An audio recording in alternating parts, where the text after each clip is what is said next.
Hello students. तो जो last time में हमने टॉपिक करा था उसी को हम आगे कंटिन्यू करते हैं। We have to finish chapter 15 today. जिन बच्चों ने कल क्लास अटेंड कर ली थी वो सीधा लास्ट वाला पोर्शन देख लेंगे, X C two in C two. जो बच्चे नहीं अटेंड कर पाए थे कल क्लास ड्यू टू नेटवर्क और any other reason, for them I am revising this portion. So in the second part of this chapter, we have to discuss the reasons which are responsible for the loss of biodiversity. जैसे biodiversity we know बहुत ही unique natural bio resource है। और अब क्योंकि अर्थ बहुत advance stage में चल रही है तो न्यू स्पीशीज़ तो बहुत ही कम बन रहे हैं। तो जो पुरानी स्पीशीज़ हैं अगर वो भी डैमेज होती जाएंगी, एक्सटिंक्ट होती जाएंगी, तो जो हमारा बायोडाइवर्सिटी का नंबर है that will decline.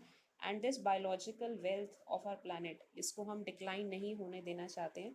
But unfortunately already बहुत सारी ऐसी स्पीशीज़ हैं due to various reasons they have already disappeared from the earth, they have already got extinct. तो उसी के कुछ एग्जाम्पल्स हमने देखने हैं। So now let's discuss. इसमें आपको बोर्ड एग्जाम में भी क्वेश्चन आता है, कुछ एक एटलीस्ट 2-3 एग्जाम्पल्स लर्न कर लेना ऐसे एनिमल्स के या प्लांट्स के जो कि एक्सटिंक्ट हो चुके हैं। तो जैसे ये जो पिक्चर है, this is the picture of a bird dodo जो मॉरिशस में फाउंड होती थी। Now this bird has got extinct. तो आपकी एनसीईआरटी बुक में जब आप रीड करोगे उसमें पूरा लिस्ट मेंशन है कि जो आईयूसीएन है, आई होप आपने इस ऑर्गेनाइजेशन का नेम सुना होगा। This is international union for conservation of nature and natural resources. तो ये जो IUCN है इसका काम है कि एक बुक पब्लिश करती है विच is called red data book. अब ये जो रेड डाटा बुक है इसका काम यही है कि पूरा जो भी स्पीशीज़ एक्सटिंक्ट हो चुकी हैं उसका पूरा मेंशन करती है, लिस्ट पब्लिश करती है। जो species on the verge of extinction है कि मतलब अगर हमने उनको कंजर्व नहीं किया तो वो एक्सटिंक्ट हो जाएंगी, उन सब के लिए भी ये पूरा लिस्ट पब्लिश करती है। सो दैट वो पर्टिकुलर प्लांट या एनिमल जिस भी कंट्री में फाइंड होता है वहाँ की गवर्नमेंट उसको कंजर्व करने के लिए अपने जो प्रोग्राम्स हैं, स्पेशल टाइप के प्रोग्राम्स हैं, वो पूरा स्टार्ट कर दे। तो इस लिस्ट के अकॉर्डिंग हम देखेंगे तो इसमें ऑलरेडी मैंशनड है कि in the past few years 2004 onwards unfortunately already बहुत सारी जो स्पीशीज़ हैं वो एक्सटिंक्ट हो चुकी हैं। तो आपकी बुक में पूरा आपको डेटा मिल जाएगा, उसमें मेंशन है कि अराउंड 380 वर्टिब्रेट्स एक्सटिंक्ट हो गए हैं, 359 इन वर्टिब्रेट्स हैं। प्लांट्स की भी बहुत सारी स्पीशीज़ हैं, 80 के अराउंड है। So this is quite unfortunate. तो एक एग्जाम्पल ऑलरेडी हम डिस्कस कर चुके हैं, that is the example of dodo, and this bird has already got extinct. Then we have one more example, NCERT में ही मेंशन है, क्वागा का एग्जाम्पल है। This is the picture of this animal जो half zebra half horse like appear होता है। And this animal was found in the African continent, but because of rapid damage to the forest and the other area, this animal has also got extinct. Then we have to discuss extinct species में एक और example भी है, स्टीलार sea cow भी है। Actually this is an aquatic mammal, ये aquatic mammal है, you can see in the picture. Okay, so this aquatic mammal because of over hunting, because ये रशिया के आसपास ओशन में मिलता था और 30 years पहले ही डिस्कवर हुआ था, बट बिकॉज इसका जो मीट है it is considered a delicacy in that region, तो जो भी हंटर्स हैं they started killing this Steller sea cow on a very large scale. And very soon within a span of 30 years ये animal जो है वो extinct हो गया because of its over killing by the hunters. तो ऐसे बहुत सारे एग्जाम्पल्स हैं, जैसे टाइगर की 3 सब स्पीशीज़ है, लिस्ट एंडलेस है। तो you have to learn at least 2-3 examples, and this is very unfortunate that we are not able to preserve the biodiversity which is present on the earth. Then we have to discuss about कि जो biodiversity है वो धीरे धीरे decline हो रही है। तो इसमें कुछ नेचुरल कॉजेज़ भी हैं, कुछ मैन मेड कॉजेज़ भी हैं। तो जैसे जब आप अपनी एनसीईआरटी बुक रीड करोगे तो उसमें एक टर्म मेंशन है, सिक्स्थ एक्सटिंक्शन। ठीक है, सिक्स्थ एक्सटिंक्शन का मतलब है एक्चुअली जो स्पीशीज़ एक्सटिंक्ट हो रही हैं उसके हम रीजंस को एक्सटिंक्शंस के फॉर्म में करते हैं। तो जो फर्स्ट 5 एपिसोड्स हुए हैं एक्सटिंक्शन के, they are due to human activity. जैसे जब से अर्थ फॉर्म हुई है हम तब से अगर टाइम स्केल को देख रहे हैं तो शुरू में 5 एपिसोड्स ऐसे हुए जो नेचुरल थे, मतलब कोई ना कोई जैसे वॉल्कनो बर्स्ट हो गया या अर्थ के साथ कोई बड़ा लार्ज एस्टेरॉयड क्रैश कर गया या कुछ और रीजंस हो सकते हैं।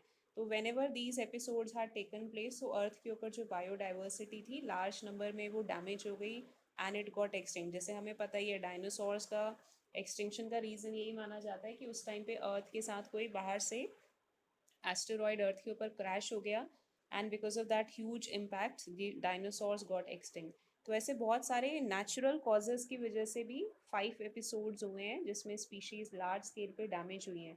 फ्रीक्वेंट ग्लेसिएशन भी हो जाता था, पूरा जो वाटर है, क्योंकि अर्थ का जो टेम्परेचर था at that time ozone layer form हो रही थी, स्टेबल नहीं हो पा रहा था, एंड अर्थ का टेम्परेचर जब फ्लक्चुएट करता है तो ऑब्वियसली पूरा जो वाटर है वो फ्रीज हो गया, आइस में कन्वर्ट हो गया।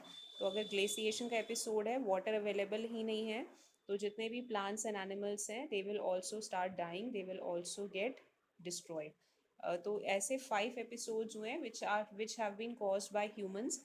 बट जो अभी सबसे लेटेस्ट एपिसोड है जिसको हम बोल रहे हैं सिक्स्थ एक्सटिंक्शन, इसमें नेचर का कोई रोल नहीं है, दिस में unfortunately human activities are causing extinction. And you will be surprise to know कि ये जो सिक्स एक्सटिंक्शन है, मतलब ह्यूमंस की एक्टिविटीज से जो बायोडाइवर्सिटी लॉस हो रहा है, वो फर्स्ट 5 एपिसोड्स को अगर हम पूरा ऐड भी कर दें तो भी उनसे बहुत ज़्यादा है। मीन्स ह्यूमन एक्टिविटीज़, हम इतने लार्ज स्केल पे फॉरेस्ट को डैमेज कर रहे हैं, जो भी हमारा नेचुरल रिसोर्सेज है उसको डैमेज कर रहे हैं, कि अगर हम फर्स्ट 5 को ऐड भी कर दें तो भी 6 एपिसोड से जो स्पीशीज़ का लॉस हो रहा है that is much higher, which is very unfortunate. So now we have to discuss कि कौन कौन से ऐसे फैक्टर्स हैं which are responsible for the loss of biodiversity. तो आपकी बुक में ये टर्म यूज़ की गई है, evil quadrate. Okay, evil quadrate मतलब जिसमें 4 फैक्टर्स हैं। Quadrate word refers to 4 factor.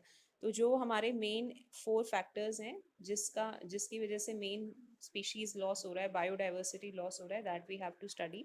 और एनसीईआरटी में आपको ये टर्म भी मिल जाएगी, सॉब्रिक्यूट। सॉब्रिक्यूट का मतलब होता है निकनेम। तो जो सबसे ज़्यादा 4 नोटोरियस फैक्टर्स हैं जिससे मोर देन 90% बायोडाइवर्सिटी लॉस हो रहा है, उसको हम बोलते हैं evil quadrate, and they are responsible for more than 90% of the loss of biodiversity. So we have to discuss those 4 factors. अब इसमें सबसे फर्स्ट जो है, फर्स्ट फैक्टर है habitat loss and fragmentation. Habitat loss and fragmentation, habitat word का meaning सबको पता ही है, the place where a plant and animal lives. Loss का मतलब है कि पूरा का पूरा हैबिटेट डैमेज हो गया। जैसे let's say we are having a piece of land which is covered by forest, और अब ये फॉरेस्ट का जो पैच है गवर्नमेंट ने किसी इंडस्ट्री को अगर दे दिया, तो इंडस्ट्रीज़ वाले क्या करेंगे, पूरा फॉरेस्ट क्लियर कर देंगे, और वहाँ पे लेट्स से कि उन्होंने रबर प्लांटेशन स्टार्ट कर दिया, या वहाँ पे लेट्स से कि उन्होंने कोई फैक्ट्री सेटअप कर दी। तो पूरा ही एरिया का जब उन्होंने प्लांट्स को कट कर दिया, तो उस एरिया में रहने वाले जितने भी एनिमल्स हैं उनका पूरा हैबिटेट लॉस हो जाएगा, and they will not be able to survive and they will start dying. So this process will be known as habitat loss. Habitat fragmentation का मतलब है कि हमने हैबिटेट पूरा डिस्ट्रॉय नहीं किया, बट उसको पार्ट्स में ब्रेक कर दिया। जैसे लेट्स से कि we are having a patch of thickly dense forest, और हमने फॉरेस्ट के बीच में पूरा नेशनल हाईवे बना दिया या कोई रेलवे ट्रैक बना दिया। तो जो भी एनिमल्स हैं उनको तो इसकी कोई नॉलेज ही नहीं है, दिस इज़ देयर होम। तो वो जब भी रेलवे ट्रैक या नेशनल हाईवे क्रॉस करेंगे, तो हर साल ऐसे बहुत सारे एक्सीडेंट्स होते हैं कि रेलवे ट्रैक के ऊपर एलिफेंट्स हैं या डियर हैं या बाकी एनिमल्स हैं, वो पूरा व्हीकल्स के नीचे क्रश होकर उनकी डेथ हो जाती है, and this is very unfortunate. तो अगर जो भी कोई ऐसा प्लेस है जो कि थिक डेंस फॉरेस्ट है, अगर हम उसको पार्ट्स में डिवाइड कर देंगे, वहाँ पे हमने नेशनल हाईवे बना दिया, रेलवे ट्रैक बना दिया, या किसी और तरीके से हमने उनके जो हैबिटेट है उसको पार्ट्स में ब्रेक कर दिया, that process would be known as fragmentation. तो इसमें एनिमल्स को बहुत प्रॉब्लम आती है। जैसे एलिफेंट्स का अगर हम एग्जाम्पल लेते हैं, तो एलिफेंट्स को जो रास्ते होते हैं, जो भी उनका पाथवे है, वो बहुत अच्छे से लर्न होता है। तो अगर एलिफेंट्स हैं, जिस रास्ते से वो जा रहे हैं, जिस पाथ को वो यूज़ कर रहे हैं फॉर माइग्रेशन, अगर हमने बीच में वहाँ पे कुछ नेशनल हाईवे या बैरियर या कुछ भी इस टाइप का बना दिया, लेकिन रास्ता तो वो हमेशा वही यूज़ करेंगे, तो obviously when they are crossing that highway और क्रॉसिंग दैट रेलवे ट्रैक, तो बहुत सारे एक्सीडेंट्स हो जाते हैं and many animals die in the process. Similarly एक और क्लासिकल एग्जाम्पल भी है हैबिटेट फ्रैगमेंटेशन का। जैसे let's say we are having a river, river के ऊपर हमने पूरा डैम कंस्ट्रक्ट कर दिया, this is our river, river के ऊपर हमने डैम कंस्ट्रक्ट कर दिया है। आपको पता है बहुत सारी फिशेज़ ऐसी होती हैं जो रिवर से ओशन वाटर में माइग्रेट करती हैं फॉर लेइंग देयर एग्स। कुछ होती हैं वाइसी वर्सा, जो ओशन से रिवर में शिफ्ट होती हैं for laying their eggs for completing there life cycle. अगर आपने रिवर के ऊपर पूरा डैम बना दिया, तो फिशेज़ का जो मूवमेंट था वो काफ़ी हद तक स्टॉप हो जाता है, means they are not able to cross that barrier, they are not able to reach the ocean, and once that happens, इसका मतलब उनका जो हैबिटेट था या जो उनका रास्ता था वो हमने ब्लॉक कर दिया, and they will not be able to complete their life cycle, and in turn they will उनका जो नंबर है वो डिक्लाइन होना स्टार्ट हो जाएगा, and in time they may become extinct also. तो हैबिटेट लॉस, हैबिटेट फ्रैगमेंटेशन सबसे important reason है जिससे स्पीशीज़ बायोडाइवर्सिटी का जो लॉस है वो होता है। Then we have second factor, that is called over exploitation. अगर हम किसी स्पीशीज़ को ज़रूरत से ज़्यादा यूज़ करेंगे, ज़रूरत से ज़्यादा किल कर देंगे, तो ऑब्वियसली वो जो स्पीशी है वो एक्सटिंक्ट हो जाएगी। जैसे इसमें ये जो पिक्चर लगी हुई है, this is the picture of passenger pigeon. ये पिजन जब तक ईमेल्स और बाकी टेलीपोस्ट और ये सब चीज़ें नहीं आई थी तब तक मैसेजेस सेंड करने के लिए यूज़ होता था, and because of excessive use by the humans, now this pigeon has become extinct. आज की डेट में हमें ये वाला पिजन नहीं मिलेगा, this has become extinct because of excessive use by the humans. Then मैंने आपको स्टीलार सी काउ का एग्जाम्पल ऑलरेडी दे दिया। स्टीलार सी काउ भी एक्सटिंक्ट इसीलिए हुई है because of over exploitation. Okay, Steller sea cow aquatic mammal है, एंड बिकॉज इसका जो मीट है it was considered a delicacy, Russia के साइड के ओशंस में मिलता था, और जिस टाइम पे ये डिस्कवर हुआ उसके 30 ईयर्स के अंदर ही, बिकॉज ह्यूमंस ने इसको, जो हंटर्स हैं उन्होंने इसको लार्ज स्केल पे किल करना स्टार्ट कर दिया, बिकॉज इसका जो मीट है वो मार्केट में बहुत हाई प्राइस पे सेल होता था। दे started killing the animal on a large scale, and because जब हम किसी भी एनिमल को इतना ज़्यादा ओवर एक्सप्लॉइट करेंगे तो ऑब्वियसली पॉपुलेशन अफेक्ट होगी, धीरे धीरे डिक्लाइन होगी, एनिमल एक्सटिंक्ट हो जाएगा। देन फिशेस के केस में भी यही प्रॉब्लम आ रही है कि बहुत सारी जो फिशेस हैं, because we are over exploiting them, तो वो उनकी भी पॉपुलेशन डिक्रीज हो रही है, and they are also on the verge of extinction. जैसे ओवर एक्सप्लॉइटेशन में लेट्स टेक कि जब आज से 50 ईयर्स पहले जो फिशरमैन थे वो फिशिंग कैसे करते थे, they use to have a net, और उसको वो हाथ से पानी के अंदर डाल के पूरा फिशेस को ट्रैप करते थे। जो हैंडमेड नेट्स वो यूज़ करते थे उसमें क्या होगा, जो भी वाटर की सरफेस है वहाँ पे जो फिशेस हैं वो उनके नेट में ट्रैप हो जाती हैं, और वाटर के सरफेस में मोस्टली लार्ज साइज फिशेस होती हैं, क्योंकि आपको पता है जितनी भी ओवी पैरस फिशेस हैं दे आर एग लेइंग। तो पहले एग हैच होगा, छोटी सी फिश बनेगी, फिर जिसको हम फिंगरलीज बोलते हैं, छोटा वेरियस स्टेजेस हैं, ओके, फ्राइज है, फिर वो जाके लार्ज फिश बनती है। तो जब आपकी लार्ज फिश अगर ट्रैप हो गई, नीचे के साइड लार्वे या बाकी स्टेजेस प्रेजेंट हैं, तो धीरे धीरे वो ग्रो करती जाएंगी, तो जो बैलेंस है वो मेंटेन रहेगा। But now a days what the fisherman is doing, because technology advanced हो गई है, तो वो मशीन ऑपरेटेड नेट यूज़ करते हैं जो वाटर में काफ़ी किलोमीटर्स डीप तक पेनिट्रेट करेंगे, और इस नेट में क्या होगा, सिर्फ लार्ज साइज फिशेज ही ट्रैप नहीं हो रही, उनके जो छोटे छोटे लार्वल स्टेजेस हैं या छोटे, वी कैन से कि अभी साइज़ में स्मॉल फिशेस हैं, लार्वल तो नहीं कहेंगे, जो स्मॉल साइज फिशेस हैं वो भी इसमें ट्रैप हो जाती हैं, and once the net is out of the water वो भी किल हो जाएंगी, because fishes can not survive outside the water for much time. जब तक फिशरमैन को समझ में आएगा कि कौन सी फ़िश हमने लेनी है, कौन सी वाटर में वापस रिलीज़ करनी है, 90% of them get kills.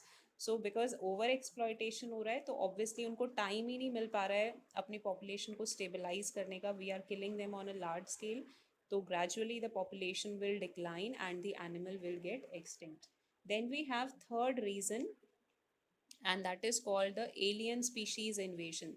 Alien species का वर्ड आपको हमने ऑलरेडी चैप्टर 1 में डिस्कस किया था, जहाँ पे हमने वाटर हयासिन डिस्कस किया है। एलियन स्पीशीज़ मतलब कोई ऐसी स्पीशीज़, प्लांट भी हो सकता है, एनिमल भी हो सकता है, जो उस पर्टिकुलर कंट्री का नहीं था, बाहर से कहीं से आया। जैसे let's take the example of water hyacinth which we have already done in chapter number 1। Water hyacinth को हम बोलते हैं टेरर ऑफ बंगाल। तो जो वाटर हयासिंथ है उसको हम टेरर ऑफ बंगाल इसलिए बोलते हैं बिकॉज ये इंडिया का प्लांट्स नहीं है, ब्रिटिशर्स इसको बाहर से इंडिया में लेकर आए थे। It was given as a gift to the Indian because इसके फ्लावर्स बहुत ब्यूटीफुल कलर्स के हैं, और धीरे धीरे ये सारे वाटर बॉडीज़ में इंडिया के स्प्रेड हो गया, and now it has become a problematic weed. और जहाँ पे भी वाटर हयासिन प्लांट ग्रो करता है वो वहाँ के लोकल इंडियन जो प्लांट्स हैं उनको ग्रो करने नहीं देता वाटर में, तो it has become a problematic plant. तो ऐसा अगर कोई भी स्पीशीज़ है जो इंडिया का नहीं है या किसी भी पर्टिकुलर कंट्री का नहीं है, बाहर से कहीं से आया और उसके बाद प्रॉब्लम क्रिएट कर रहा है, तो ऑब्वियसली एलियन स्पीशी जब बहुत ज़्यादा फ्लरिश करेगी तो जो उस पर्टिकुलर कंट्री की लोकल या नेटिव स्पीशीज़ हैं वो एक्सटिंक्ट होना स्टार्ट हो जाएंगी। तो आपकी बुक में बहुत सारे एग्जाम्पल्स गिवन है, इसमें now let's take one by one example. Book में एनसीईआरटी में ही एक एग्जाम्पल मेंशन है, नाइल पर्च। ओके, ये नाइल पर्च की पिक्चर है, this is a fish. And ये फिश जो थी ये अफ्रीका में इन्होंने इंट्रोड्यूस की थी, लेकिन उसके आते, बिकॉज ये जो फिश है इसका रेट ऑफ रिप्रोडक्शन बहुत फास्ट है and it is a very active feeder, जल्दी जल्दी खाना खा लेती है। तो ऑब्वियसली जब ये बहुत लार्ज स्केल पे ग्रो करना स्टार्ट कर जाएगी तो जो वहाँ की लोकल फिशेज़ हैं, नेटिव फिशेज़ हैं, जिसको हम बोलते हैं किकलेट फिश, यू कैन सी कि साइज़ में भी छोटी हैं, दे आर वेरी ब्यूटीफुल, खाना भी धीरे धीरे खाती हैं, स्लो फीडर्स हैं, रेट ऑफ मल्टीप्लिकेशन भी उतना फास्ट नहीं है। तो जो नाइल पर्च है, बिकॉज ये ज़्यादा सुपीरियर हो गई तो ये बहुत ज़्यादा ग्रो करेगी and cichlid fishes are not able to compete with it, तो धीरे धीरे उनका जो नंबर है वो डिक्लाइन हो जाएगा and it will create problem. तो जब भी एलियन स्पीशी है, अगर वो उस पर्टिकुलर एरिया में ज़्यादा अच्छे से सेट हो जाएगी तो फिर जो भी लोकल स्पीशीज़ हैं, नेटिव स्पीशीज़ हैं, उनके चांसेस ऑफ सर्वाइवल कम हो जाएंगे। Then let's take the example of plants also. Plants में ये वाला तो हम ऑलरेडी डिस्कस कर चुके हैं, वाटर हयासिंथ। मैंने आपको बता ही दिया ये इंडिया का प्लांट नहीं है, ब्रिटिशर्स इसको इंडिया में लेकर आए थे because of it's beautiful purple flowers. आप कहीं पे भी देखो वाटर बॉडी के ऊपर ये ग्रो करता हुआ नज़र आ जाएगा, और जब ये पूरे वाटर सरफेस के ऊपर ग्रो करेगा तो जो भी सनलाइट है वो वाटर में नीचे पेनिट्रेट नहीं कर सकती। If the sunlight is not penetrating तो बाकी जितने भी नेटिव aquatic प्लांट्स हैं वो ग्रो ही नहीं कर पाएंगे।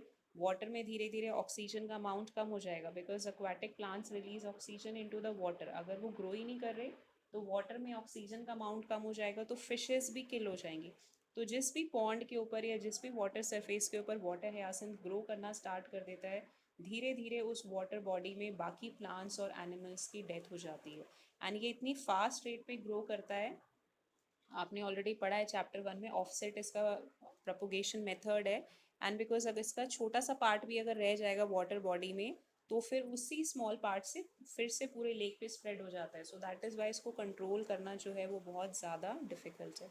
Then we have one more example, ये भी हम चैप्टर 2 में पढ़ चुके हैं, हमने पोलन एलर्जी में इसको स्टडी किया है, एंड दैट इज़ पार्थीनियम। आपने ये प्लांट देखा होगा, कहीं पे भी आप पार्क वगैरह में भी चले जाओ जहाँ पे थोड़े बहुत प्लांट्स ग्रो कर रहे हैं, आपको इजीली ग्रो करता हुआ नज़र आ जाएगा। सो ये जो पार्थीनियम है ये भी इंडिया का प्लांट्स नहीं है एक्चुअली।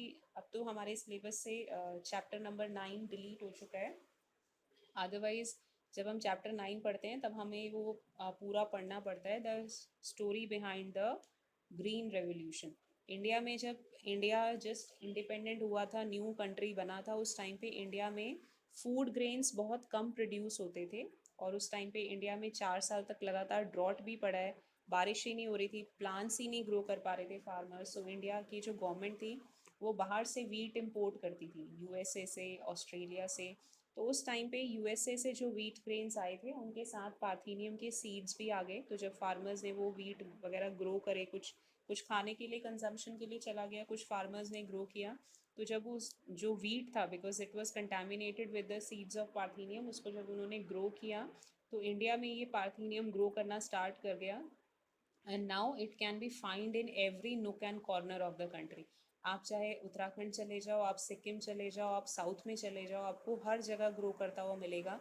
और बहुत ही प्रॉब्लमेटिक प्लांट है क्योंकि इसके स्पोर्स इतने लाइट वेट हैं कि एयर के साथ ट्रैवल हो जाते हैं, जो भी सीड्स हैं एंड अदर पार्ट्स, एंड इसको कंट्रोल करना बहुत ही ज़्यादा डिफिकल्ट है। तो अगर किसी फील्ड में बहुत ज़्यादा पार्थीनियम लगा हुआ, फार्मर को नॉलेज नहीं है, अगर वो अपने हैंड्स को यूज़ करके इसको अप्रूट करते हैं, ऐसे ही सीधा मिट्टी से उखाड़ने की कोशिश करेंगे, ज़्यादा प्लांट्स को अगर टच कर लिया तो स्किन एलर्जी भी हो सकती है, इसके पोलन ग्रेन से भी एलर्जी हो सकती है।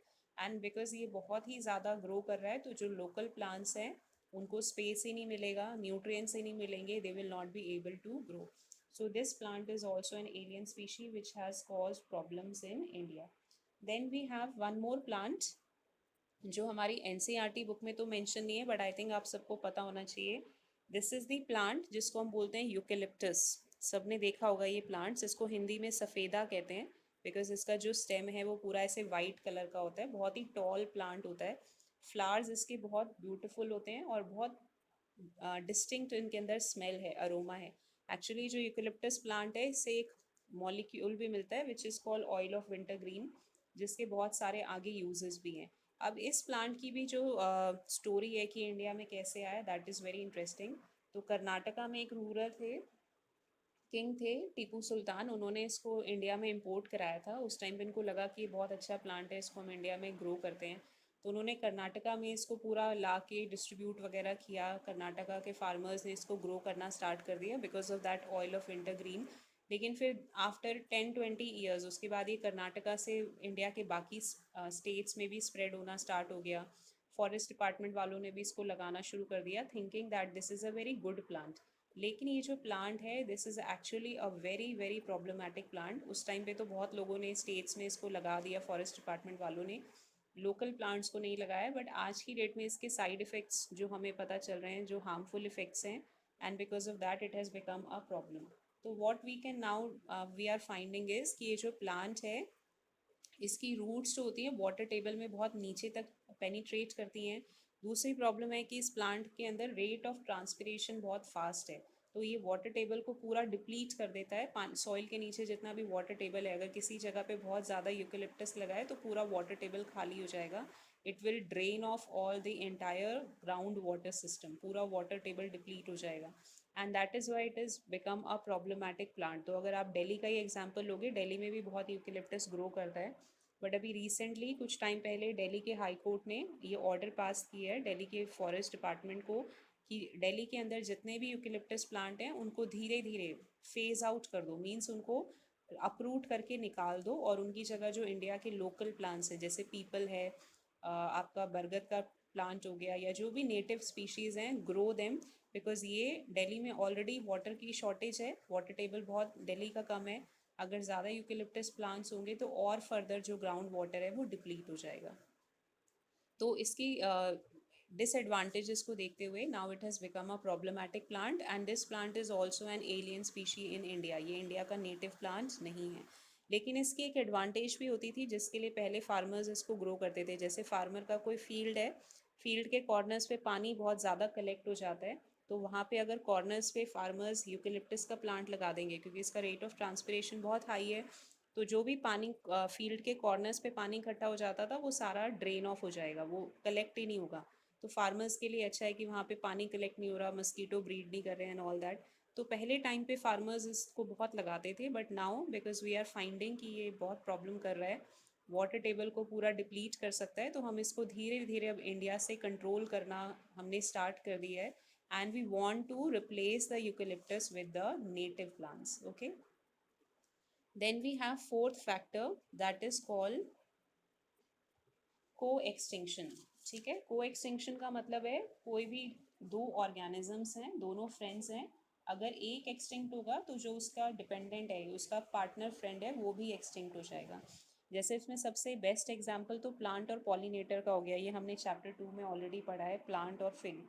ये जो फिग फ्लावर है, इसको सिर्फ यही वाला इंसेक्ट पॉलिनेट कर सकता है, क्योंकि फ्लावर की शेप ऐसी होती है कि सिर्फ यही वाला इंसेक्ट अच्छे से अंदर जाके पॉलिनेशन कर सकता है। इंसेक्ट को ये बेनिफिट है कि वो अपने कुछ सम ऑफ द डेवलपिंग फ्लावर्स या फ्रूट्स में अपने एग ले कर देता है, एंड एग्स हैच हो जाएंगे, उसके लार्वा उसमें डेवलप होते हैं।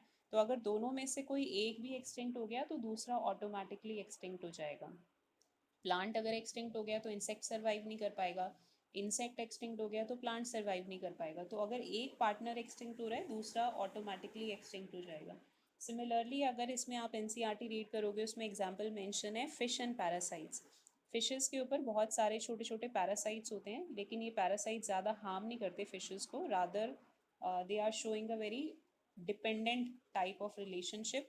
तो अगर दोनों में से कोई एक भी एक्सटिंक्ट हो जाएगा तो ऑटोमेटिकली दूसरा एक्सटिंक्ट हो जाएगा। जैसे अगर फ़िश एक्सटिंक्ट हो गई तो उस फिश के ऊपर जितने भी पैरासाइट्स उसके ऊपर फूड के लिए डिपेंडेंट है, if that particular type of fish has got extinct तो वो पैरासाइट्स भी एक्सटिंक्ट हो जाएंगे। सो इसमें जस्ट गो थ्रू वन और two examples. Then we have one topic that why we should conserve biodiversity. तो इसमें बहुत सारे व्यू पॉइंट्स हैं।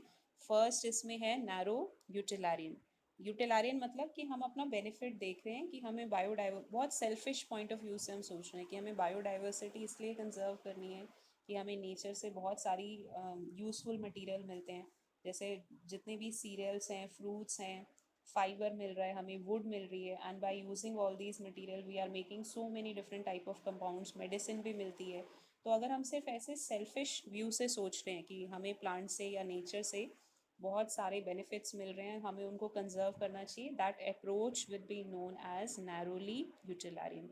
Then we have second approach which is called broadly utilitarian. Broadly utilitarian में अब हम ये सोच रहे हैं कि हम थोड़ा सा ब्रॉड आस्पेक्ट में सोच रहे हैं, कि हम सिर्फ अपने फ़ायदे का नहीं सोच रहे. हम ये देख रहे हैं कि जो जितनी भी बायोडाइवर्सिटी है, ओके, वो हमें बहुत डिफरेंट वेज में हेल्प कर रही है. जैसे जहाँ पे प्लांट्स बहुत ज़्यादा होते हैं वहाँ पे फ्लड्स आने के चांसेस बहुत कम है. आप अगर न्यूज़पेपर्स पढ़ते हो तो आपने सुना होगा बॉम्बे में कुछ वो बना रहे हैं,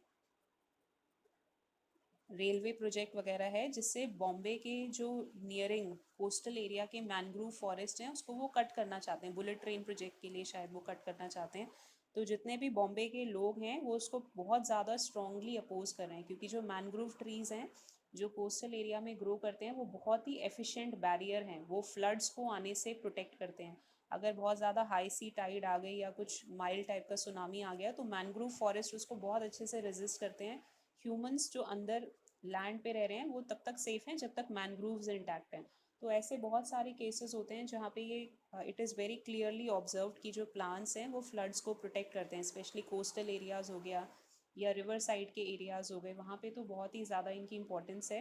तो अगर आप ये वाला स्टोरी भी रीड करोगे तो देयर यू विल फाइंड कि जितने भी बॉम्बे के पीपल हैं they are opposing the government project कि आप मैनग्रोव फॉरेस्ट को मत कट करो for making the bullet train project. Then और भी बहुत सारे प्लांट्स के बेनिफिट्स हैं. जैसे ऑक्सीजन का ही मैंने कल आपको एग्जांपल दिया था, बड़ा सिंपल सा और प्रैक्टिकल का एग्जांपल है कि plants are giving us oxygen. आप अपना पर पर्सन ही काउंट कर लो. जैसे इंडिया में वन ऑक्सीजन सिलेंडर की जो कॉस्ट है वो 700 to 800 रुपीज़ है. Let's take 800 only, okay. कई कई जगह पे तो 1000 रुपीज़ का भी हो सकता है. तो one oxygen cylinder cost is 800 and every human being require 3 oxygen cylinders per day. यानी आप एक दिन में कितने रुपीज़ का ऑक्सीजन ले रहे हो free of cost from the plants? 2400 rupees. अगर आप इसको 30 डेज़ का निकालोगे तो ये 72,000 रुपीज़ आता है. आप पर मंथ 72,000 रुपीज़ का फ्री ऑक्सीजन प्लांट से ले रहे हो. सो इन टर्न ये हमारी ड्यूटी है that we should conserve plant. इसीलिए कहते हैं कि हर ह्यूमन बीइंग को एटलीस्ट 2 या 3 प्लांट्स तो ज़रूर लगाने चाहिए. इट इज़ आर ड्यूटी, क्योंकि हमें वो इतना ज़्यादा ऑक्सीजन दे रहे हैं. तो हमारी भी कुछ रिस्पॉन्सिबिलिटी है. हर इंसान को एटलीस्ट 2 या 3 प्लांट्स लाइफ में ज़रूर लगाने चाहिए. उसके बाद अगर हम पॉलिनेशन की बात कर रहे हैं तो जो भी हनी बीज़ हैं they are helping us in pollination. और अगर हनी बीज़ नहीं होंगे भी, मैं इसका आपको वीडियो भी भेजूंगी, हनी बीज़ नहीं होंगे और अगर रॉबर्ट्स के थ्रू हमें पॉलिनेशन कराना पड़ेगा तो बहुत ज़्यादा ह्यूज मनी स्पेंड हो जाएगा. विदाउट हनी बीज़ कोई पॉलिनेशन नहीं होगा. फील्ड में प्लांट्स तो होंगे, प्लांट्स के ऊपर फ्लावर्स भी लगेंगे, बट वो फ्लावर्स कभी फ्रूट्स में चेंज नहीं हो पाएंगे. तो ब्रॉडली यूटिलारियन वाले लोग ये कहते हैं कि भाई अगर हमने नेचर को कंजर्व नहीं किया तो हमें ये सारे जो बेनिफिट्स हैं वो नहीं मिलेंगे. ओके, नेचर भी कंजर्व नहीं होगा, हम भी हेल्दी नहीं रहेंगे. So we should conserve nature. Then third जो है वो थोड़ा सा स्पिरिचुअल वाला एस्पेक्ट हो जाता है. जैसे बहुत सारे लोग ये मानते हैं, वैसे सभी मोस्टली मानते हैं कि जो नेचर है it is our responsibility to conserve nature because of spiritual thing. ये जो अर्थ है भगवान ने सबके लिए बनाई है, whether it is a small animal और a large animal, and it is our duty to conserve them. तो ये एथिकल व्यू वाले कहते हैं स्पिरिचुअल पॉइंट ऑफ व्यू से कि अर्थ सबका घर है. It's home for every organism whether it is small और large and we should conserve it. Then we have last part of the chapter, how do we conserve biodiversity. इसमें देखो 4 points हैं. In situ conservation. In situ का मतलब है on the spot, on the same site. जिस जगह पे plant या एनिमल है हम उसको उसी जगह पे कंजर्व अगर कर रहे हैं, उसी प्लेस पे कंजर्व कर रहे हैं, then that approach will be known as in situ conservation. अब इन सीटू कंजर्वेशन में सबसे पहले तो आ जाता है biodiversity hotspots. Biodiversity hotspot actually जो होता है वो IUCN और बाकी जो वर्ल्ड ऑर्गेनाइजेशन है वो सब डिसाइड करती हैं. जिस भी प्लेस को हॉटस्पॉट का टैग मिल जाता है वहाँ पे हर साल ये जो इंटरनेशनल ऑर्गेनाइजेशन है वहाँ की स्टेट गवर्नमेंट्स को फिर मनी या फंड्स ट्रांसफ़र करती हैं कि आप इस एरिया को अच्छे से कंजर्व करो. यहाँ पे कोई भी प्लांट्स की कटिंग नहीं होनी चाहिए, एनिमल्स की किलिंग नहीं होनी चाहिए. तो इंडिया में 2 हॉटस्पॉट्स ऑलरेडी डिक्लेयर हो चुके हैं. एक तो केरला के वेस्टर्न घाट्स को हॉटस्पॉट डिक्लेयर कर दिया है, तो हर साल ये जो इंटरनेशनल ऑर्गेनाइजेशन है ये केरला गवर्नमेंट को मनी देती है कि आप वेस्टर्न घाट्स को पूरा अच्छे से कंजर्व करो, यहाँ पे कोई प्लांट ना कटो, कोई एनिमल ना kilo. Similarly north east India में जो हमारे 7 स्टेट्स आते हैं उसमें भी बड़े सारे रीजन्स हैं जो हॉटस्पॉट्स डिक्लेयर हो चुके हैं, तो वहाँ पे भी स्टेट गवर्नमेंट्स को फंड मिलता है सो दैट वो उन पर्टिकुलर एरियाज़ को अच्छे से कंजर्व करें, फॉरेस्ट को कंजर्व करें। सो हॉटस्पॉट कैसे डिक्लेयर होता है उसके लिए 3 या 4 क्राइटेरियाज इंटरनेशनल ऑर्गेनाइजेशंस कंसीडर करते हैं। सबसे पहले तो वो यही कंसीडर करते हैं कि जो एरिया है उसमें बायोडाइवर्सिटी कितनी है। अगर कोई ऐसा प्लेस है जहाँ पे बायोडाइवर्सिटी बहुत ज़्यादा हाई है, number of plant and species high है, तो obviously that needs to be conserved. Okay, then second वो ये देखते हैं कि वहाँ पे कितना डिग्री ऑफ एंडेमिज्म है। एंडेमिज्म मतलब कितनी नेटिव स्पीशीज़ हैं। नेटिव मतलब जो उस एरिया में ही फाइंड होती हैं, you can not find them anywhere else. जैसे let's take the example of north east India, वहाँ पे बहुत सारी orchid, orchid is a type of plant, अभी इसकी पिक्चर आपको भेज देंगे। बहुत सारे ऐसे यूनिक ऑर्किड प्लांट्स मिलते हैं जो कहीं नहीं मिलेंगे। ऐसे ही स्पेशली अगर आप आसाम में देख रहे हो, वन हॉर्न्ड राइनोसेरोस बहुत फेमस है, मोस्टली वहीं पे मिलेगा आपको, वर्ल्ड के किसी और पार्ट में नहीं मिलता। तो अगर ऐसी प्लांट और एनिमल स्पीशीज़ हैं जो सिर्फ उसी जगह पे मिलती हैं, वर्ल्ड के किसी और पार्ट में नहीं मिलती, तो ऑब्वियसली हमें उन्हें कंजर्व करना है, बिकॉज अगर वो वहाँ से भी एक्सटिंक्ट हो गई तो वो हमेशा के लिए फिर एक्सटिंक्ट हो जाती है। Then we have third is, जहाँ पे इतने ज़्यादा बायोडाइवर्सिटी होगी, इतने डिफरेंट यूनिक टाइप के प्लांट्स और एनिमल्स होंगे, तो जो भी इंडस्ट्रीज़ वाले हैं उनकी हमेशा यही होता है कि हम इस एरिया को अपने बेनिफिट के लिए यूज़ कर लें। मींस वहाँ पे एक्सप्लॉयटेशन होने के चांसेस बहुत ज़्यादा हैं। अगर जैसे बैम्बू ट्री, बहुत डिफरेंट टाइप के वेराइटीज़ के बैम्बू ट्रीज़ मिलते हैं नॉर्थ ईस्ट में, तो फैक्ट्रीज़ वाले यही सोचते हैं कि हम इसको पूरा कट कर दें बैम्बू फॉरेस्ट को और हम यहाँ पे अपनी कोई पेपर इंडस्ट्री लगा लें। तो एक्सप्लॉयटेशन के चांसेस बहुत ज़्यादा हैं by the industries. Similarly damage होने के चांसेस भी ज़्यादा हैं। जो भी वहाँ पे हैबिटेट है उसको पोचर्स वगैरह भी या बाकी लोग भी उसको डैमेज कर सकते हैं। तो अगर कुछ भी ऐसे रीज़न है कि डैमेज होने के चांसेस ज़्यादा हैं हैबिटेट को, एक्सप्लॉयटेशन के चांसेस ज़्यादा हैं, एंडेमिज्म ज़्यादा है, बायोडाइवर्सिटी ज़्यादा है, then that place will be declared as a hotspot. Then we have national park and sanctuary. ये टर्म आपने छोटी क्लासेस में पढ़ी होगी, बट अब हमें इन्हें थोड़ा डिटेल में स्टडी करना है, इनके डिफरेंसेस को स्टडी करना है। डिफरेंस अभी टेबल फॉर्म में मैं आपको भेज दूंगी। नेशनल पार्क में we are trying to conserve plants as well as animal, flora fauna हम दोनों कंजर्व करते हैं। लेकिन जो सेंचुरी है उसमें हम सिर्फ और सिर्फ एनिमल्स को कंजर्व करते हैं, we are only conserving the animals. जैसे नेशनल पार्क का एग्जांपल लो, काजीरंगा नेशनल पार्क जो असम में है वो उसका एग्जांपल है। भरतपुर बर्ड सेंचुरी, यानी कि यहाँ पे हम सिर्फ बर्ड्स को कंजर्व कर रहे हैं, बर्ड्स एनिमल हो गए, फोना हो गए, तो भरतपुर बर्ड सेंचुरी आप देख रहे हो, यहाँ पे हम सिर्फ बर्ड्स को कंजर्व कर रहे हैं। तो डिफरेंस आपको पता होना चाहिए। नेशनल पार्क में हम प्लांट्स एनिमल्स दोनों को कंजर्व कर रहे हैं, सेंचुरी में हम सिर्फ एनिमल्स को ही कंजर्व करते हैं। जैसे तमिलनाडु में एक बहुत ही फेमस सेंचुरी है जहाँ पे वो सिर्फ क्रोकोडाइल्स को ही कंजर्व करते हैं। सिमिलरली मेरे को एरिया का नाम नहीं याद आ रहा, वहाँ पे सिर्फ टॉर्टॉइस को ही कंजर्व किया जाता है। तो ऐसे आपको बहुत सारी सेंचुरीज मिल जाएंगी जो स्पेसिफिक टाइप के एनिमल्स के कंजर्वेशन के एफर्ट्स में इन्वॉल्व हैं। और भी बहुत सारे डिफरेंस होते हैं, जैसे अगर कोई नेशनल पार्क है तो उसके आसपास जो भी लोकल या ट्राइबल लोग रहते हैं उनको अलाउड नहीं होता कि वहाँ पे वो कोई कल्टीवेशन कर सकें, मतलब वहाँ पे वो कोई अपना वीट राइस कुछ भी ऐसा ग्रो कर सकें, इट्स नॉट अलाउड। वो अपने कैटल्स को भी वहाँ पे ग्रेजिंग के लिए नहीं ले जा सकते। ह्यूमन एक्टिविटीज़ नेशनल पार्क में कुछ भी अलाउड नहीं होती। On the other hand sanctuary में जो आसपास के ट्राइबल लोग हैं उनको थोड़ा बहुत एक्टिविटी अलाउड होती है। जैसे जंगल में अगर सूखी लकड़ियाँ पड़ी हैं या कोई भी फॉरेस्ट प्रोडक्ट है, तो जो वहाँ के लोकल हैं, ट्राइबल्स हैं, वो उसको हार्वेस्ट कर सकते हैं, उसको अपना यूज़ कर सकते हैं। थोड़े बहुत एरियाज़ में सेंचुरी में वो अपने एनिमल्स को ग्रेजिंग के लिए भी ले जा सकते हैं, ग्रेजिंग भी अलाउड होती है। तो सेंचुरी में थोड़ा बहुत ह्यूमन एक्टिविटीज़ अलाउड है, बट नेशनल पार्क में no human activity is allowed. फिर इसके एग्जाम्पल्स भी दो दो एग्जाम्पल लर्न कर लेना। Then we have sacred grove. Sacred grove का मतलब होता है बहुत सारे इंडिया में ऐसे प्लेसेस हैं जहाँ पे कुछ ट्राइबल पीपल या वहाँ के लोकल जो लोग हैं वो फॉरेस्ट को वर्शिप करते हैं। जैसे राजस्थान की बिश्नोई कम्युनिटी जो है वो बहुत ज़्यादा फेमस है, and this Bishnoi community is famous for worshipping nature. ये किसी गॉड में बिलीव नहीं करते, ये मानते हैं कि नेचर ही गॉड है।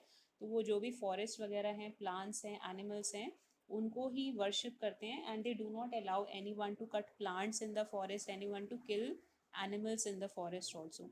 तो जो आपने फेमस वो डियर किलिंग वाला केस सुना है अगेंस्ट सलमान खान, वो इसीलिए हुआ है क्योंकि ये कम्युनिटी बहुत एक्टिव है। They do not allow any one to kill any animal और cut any plant in the given area. Similarly अगर आप कभी मेघालय घूमने जाओगे, वहाँ पे भी बहुत सारे ऐसे पूरा बड़े बड़े हिल्स हैं, उसके ऊपर वो पूरा रेड कलर का जो मोली होता है, धागा होता है, उसको पूरा टाई करते हैं, वर्शिप करते हैं। और उस एरिया में जो ट्राइबल लोग हैं वो किसी को भी प्लांट को कट करना या एनिमल को किल करना अलाउ नहीं करते। तो वहाँ पे मेघालय में तो बहुत ही ज़्यादा मिल जाएगा, खासी हिल्स है, जैंतिया हिल्स है, बहुत सारे ऐसे पार्ट्स होंगे, हिल्स हैं जिसको लोग वर्शिप करते हैं। और वहाँ पे क्योंकि कोई भी जा नहीं सकता है, कोई प्लांट नहीं कट कर सकता, एनिमल को किल नहीं कर सकता, तो वहाँ पे प्लांट्स और एनिमल्स जो हैं वो कंजर्व रहते हैं। Okay, then we have next approach that is called XC2। इसमें ये जो फर्स्ट 3 मेथड्स हैं ये तो ऑलरेडी हम क्लास 11 में कर चुके हैं। जूलॉजिकल पार्क या जू है, XC2 का मतलब है that we are conserving the plant on a different place. हम उसको उसके नेचुरल हैबिटेट में नहीं कंजर्व कर रहे, हम उसको कहीं और किसी डिफरेंट प्लेस पे कंजर्व कर रहे हैं। जैसे जूलॉजिकल पार्क है, जू है, दिल्ली में कोई जू बना हुआ है और हम वहाँ पे, लेट्स से एग्जांपल ही दे रही हूँ, वैसे तो दिल्ली के जू में कोई है नहीं, लेकिन लेट्स से कि हम वहाँ पे कोई गुजरात का टाइगर या कुछ भी ऐसा डिफरेंट एनिमल जो किसी इंडिया के डिफरेंट स्टेट में है, उसको हम दिल्ली के जू में ला के रख रहे हैं, तो वो XC2 मेथड हो जाएगा। मीन्स जहाँ पे वो एनिमल का नेचुरल होम है वहाँ पे नहीं कंजर्व कर रहे, उसको किसी और प्लेस पे कंजर्व कर रहे हैं, that will be called XC2 approach. तो similarly we can have plants के लिए बोटानिकल गार्डन भी होता है, बोटानिकल गार्डन में different type of plants are being conserved. अगर कोई साउथ इंडियन प्लांट है, हम उसको लेट्स से लखनऊ के बोटानिकल गार्डन में ग्रो करके कंजर्व कर रहे हैं, तो वो XC2 अप्रोच हो जाएगा। तो zoological park is for animals, botanical garden is for plants. Then wild life safari parks में भी हम यही कर रहे हैं कि सेम प्लेस पे नहीं कंजर्व कर रहे प्लांट्स और एनिमल्स को, डिफरेंट प्लेस पे हम कंजर्व करते हैं। अब इसमें जो सबसे डिफरेंट है, जो ऑलरेडी वैसे तो हम पढ़ चुके हैं चैप्टर 2 में, that is the cryo preservation. Cryo preservation means कि हम लिक्विड नाइट्रोजन यूज़ कर रहे हैं। वहाँ पे हमने चैप्टर 2 में पढ़ा है लिक्विड नाइट्रोजन का जो टेम्परेचर है वो बहुत ही लो होता है, -196 डिग्री सेल्सियस है। तो इतने लो टेम्परेचर पे हम जो प्लांट्स है या एनिमल्स के गैमीट्स हैं उनको कंजर्व करें। जैसे प्लांट्स है तो हम उनके सीड्स को स्टोर कर लेते हैं लिक्विड नाइट्रोजन में, और जब भी हमें रिक्वायर्ड होता है हम उसे लिक्विड नाइट्रोजन से बाहर निकाल के थोड़ा सा रूम टेम्परेचर पे नॉर्मल करके फिर हम उसको ग्रो कर सकते हैं। देन अगर एनिमल्स है तो एनिमल्स के गैमीट्स को प्रिजर्व किया जा सकता है। जैसे जू वगैरह में एनिमल ब्रीडिंग प्रोग्राम्स चलते हैं, तो वो क्या करते हैं, एनिमल्स के जो मेल और फीमेल गैमीट्स हैं उसको लिक्विड नाइट्रोजन में स्टोर कर लेंगे, और उसको यूज़ करके IVF जैसी कुछ टेक्नोलॉजी एनिमल्स में भी यूज़ करके इन विट्रो वो जाइगोट बना के, एम्ब्रियो बना के उस एनिमल को रियर कर सकते हैं। ओके, बिल्कुल similar procedure as IVF use करके, उन गैमीट्स को यूज़ करके they can transfer it into a surrogate mother, और उस एनिमल्स का जो ब्रीडिंग के थ्रू, आर्टिफिशियल ब्रीडिंग के थ्रू नंबर जो है वो इंक्रीज कर सकते हैं। Okay, so these are the methods of XC2 कंजर्वेशन। देन इसमें लास्ट में चैप्टर में मैंशनड है XC2 कंजर्वेशन में कि एक समिट हुई थी जो कि ब्राज़ील में हुई थी, रियो जेनेरियो में 1992 में। और इस जो समिट था इसमें बहुत सारी कंट्रीज़ ने पार्टिसिपेट किया था, और इसका मेन एम यही था कि how can we conserve biodiversity. तो ये नीट वगैरह में बहुत आता है कि where was this earth summit held, तो आपको प्लेस का नाम पता होना चाहिए, कंट्री का नाम पता होना चाहिए, और इसका मेन टारगेट यही था दैट कंट्रीज़ ने पूरा लॉ वगैरह बनाया कि हम कैसे अपनी बायोडाइवर्सिटी को कंजर्व कर सकते हैं। देन चैप्टर की जो बैक एक्सरसाइज है, मोस्टली क्वेश्चन हम कर ही चुके हैं। जैसे क्वेश्चन नंबर 1 है, name the 3 important components of biodiversity.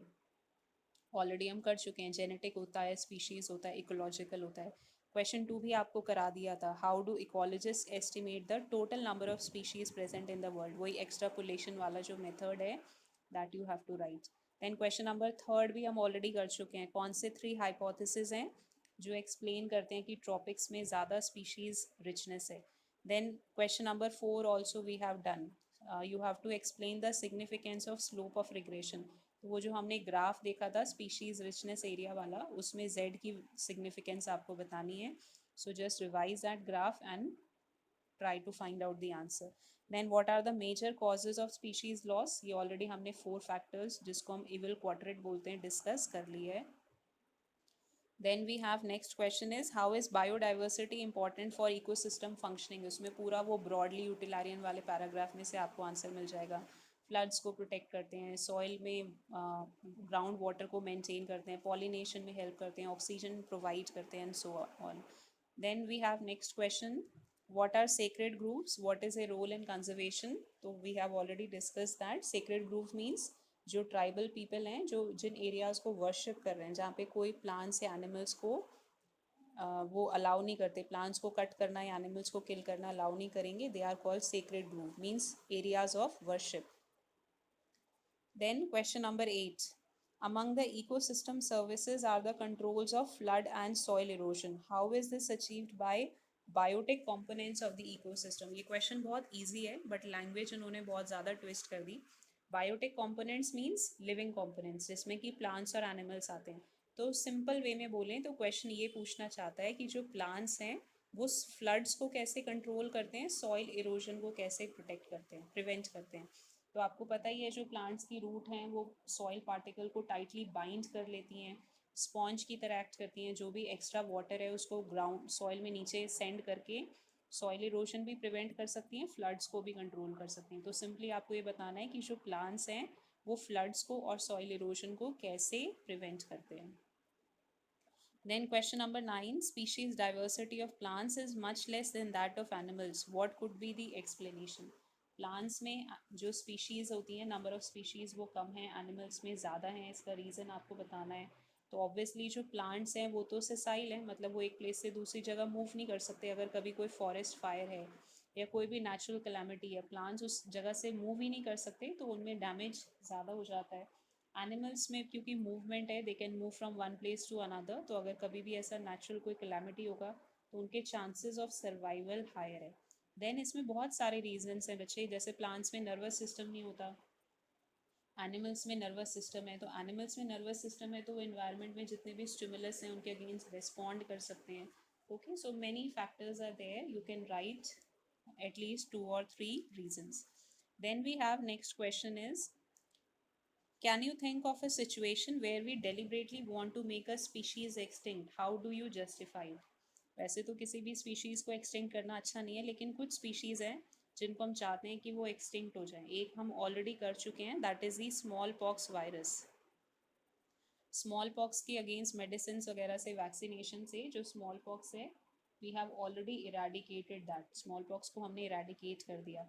एक और भी है ऐसा स्पीशीज़ जिसको हम चाहते हैं कि वो पूरा एक्सटिंक्ट हो जाए, जिसके लिए पूरा world, all over the world scientist are working very hard, जो आज के करंट सिनेरियो में बिल्कुल क्वेश्चन बहुत ही ज़्यादा एप्लीकेबल है, that is the corona virus. ये भी तो एक टाइप की स्पीशीज़ हुई वायरस की, but we want that this virus should be eradicated because it is creating lot of trouble for the entire human okay race.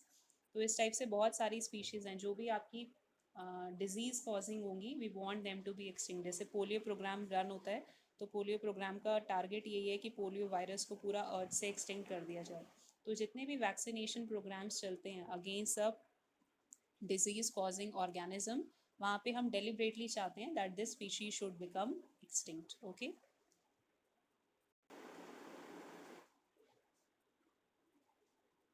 Then एक question मैंने दिया था जेनेटिक्स वाला. उसमें क्वेश्चन ये था कि एक टॉल पी प्लांट है. ओके, पेरेंट्स का हमें निकालना था. प्लांट एक हमें गिवन था, टॉल है, उसमें ग्रीन राउंड सीड्स हैं. फर्स्ट वाला जो पेरेंट प्लांट है उसके हमें फिनोटाइप्स मेंशन थे. Okay, green round seeds. उसके ऑपोजिट जो दूसरा प्लांट था वो हमें मेंशन है कि वो ड्वार्फ है. ओके, और उसके सीड्स हैं ग्रीन और राउंड. ओके, अब उसके बाद हमें इन पेरेंट प्लांट्स का फिनोटाइप, जीनोटाइप निकालना था.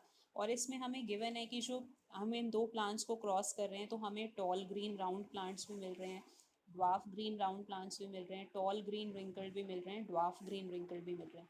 तो जब भी कभी इस टाइप का कोई क्वेश्चन होता है जिसमें आपको पेरेंट्स का फिनोटाइप गिवन है, यहाँ पे फिनोटाइप दे रखा है, जीनोटाइप हमें कैलकुलेट करना है, तो सबसे पहला काम आपने यही करना है बच्चे कि जो भी ट्रेड्स होमोजाइगस रिसेसिव हैं उनके जीनोटाइप में कोई कन्फ्यूजन नहीं होती. सबसे पहले आप उनका जीनोटाइप लिख डालो. अगर प्लांट ड्वार्फ है तो हमें पता है उसका जीनोटाइप स्मॉल टी होगा, कन्फ्यूजन ही नहीं है, लिख डालो, बात ख़त्म हो गई. ग्रीन मेंशनड है तो हमें पता है येलो डोमिनेंट है, ग्रीन रिसेसिव है, तो ग्रीन का मतलब हो जाएगा स्मॉल वाई, इसका हमें जीनोटाइप 100% कन्फर्म है, वी कैन राइट। यहाँ पे भी ग्रीन है, small y, we can write. अब यहाँ पे राउंड जो है डोमिनेंट ट्रेट है, राउंड और रिंकल्ड होता है, तो राउंड में दो जीनोटाइप पॉसिबल हैं, कैपिटल आर भी हो सकता है, कैपिटल आर स्मॉल आर भी हो सकता है। सिमिलरली जो टॉल है इसमें भी दो ऑप्शन हो सकते हैं जीनोटाइप के, कैपिटल टी भी हो सकता है, स्मॉल टी भी हो सकता है। तो हमें पेरेंट प्लांट्स में क्या क्या चीज़ें कंफर्म हो गई, ड्वार्फ का जीनोटाइप हमें कंफर्म हो गया, ग्रीन का कंफर्म हो गया, और जो दो चीज़ें हमें रह गई हैं जिसका हमने फाउंड करना है, एक तो हमें टॉल का जीनोटाइप फाउंड करना है, एक हमें राउंड का फाउंड करना है। तो जब आप इस दोनों टाइप के प्लांट्स को क्रॉस कर रहे हो तो उसमें मेंशन है ना प्रोजेनीज जो मिलती हैं, उसमें हमें टॉल प्लांट्स भी मिल रहे हैं, उसमें हमें ड्वार्फ प्लांट्स भी मिल रहे हैं। तो ड्वार्फ प्लांट्स हमें तभी मिलेंगे जब ये जो प्लांट हमारा पेरेंट प्लांट टॉल है, क्योंकि अगर हमें नेक्स्ट जनरेशन में ड्वार्फ मिल रहा है इसका मतलब उस ड्वार्फ प्लांट को एक स्मॉल टी इस प्लांट से मिला होगा, एक स्मॉल टी इस प्लांट से मिला होगा। इसका मतलब जो हमें प्लांट टॉल गिवन है वो होमोजाइगस डोमिनेंट नहीं है, रादर इट इज़ हेट्रोजाइगस। तो इस केस में हमें ये जो टॉल प्लांट है इसका जीनोटाइप कंफर्म हो गया, बिकॉज अगर हमें नेक्स्ट जनरेशन में ड्वार्फ प्लांट मिल रहा है इसका मतलब ये जो प्लांट है ये हेट्रोजाइगस है, यानी इसका जीनोटाइप क्या हो जाएगा, capital T small T. Similarly round का अगर हम देख रहे हैं तो आप क्वेश्चन जब रीड करोगे तो उसमें देखना आपके मेंशनड है बहुत सारे ऐसे प्लांट्स हैं जो राउंड भी हैं, जैसे 3 tall green round, 3 dwarf green round, 1 tall green wrinkled, यानी हमें नेक्स्ट जनरेशन में रिंकल्ड प्लांट मिल रहा है। रिंकल्ड प्लांट का जीनोटाइप क्या हो जाएगा, स्मॉल आर। तो अगर हमें नेक्स्ट जनरेशन में रिंकल्ड प्लांट मिल रहा है इसका मतलब एक स्मॉल आर इस पेरेंट से आया होगा, एक स्मॉल आर इस पेरेंटल प्लांट से आया होगा, यानी ये जो दोनों राउंड हैं दोनों आपके हेट्रोजाइगस हैं, they can not be homozygous. तो यानी जो राउंड वाला है वो आपका स्मॉल आर हो जाएगा। तो एक बार इसको सॉल्व करके देख लेना, I don't think any confusion will be there, easy है क्वेश्चन, इसमें हमें कोई पुनेट स्क्वायर नहीं बनाना, कुछ नहीं बनाना, इनडायरेक्ट वे से हमें इसको हेल्प करना है, स्टेटमेंट वगैरह बना के लिख के इसको सॉल्व कर देना। So with this we have finish chapter 15, और मंडे को हम स्टार्ट करेंगे chapter number 13, that is organisms and populations.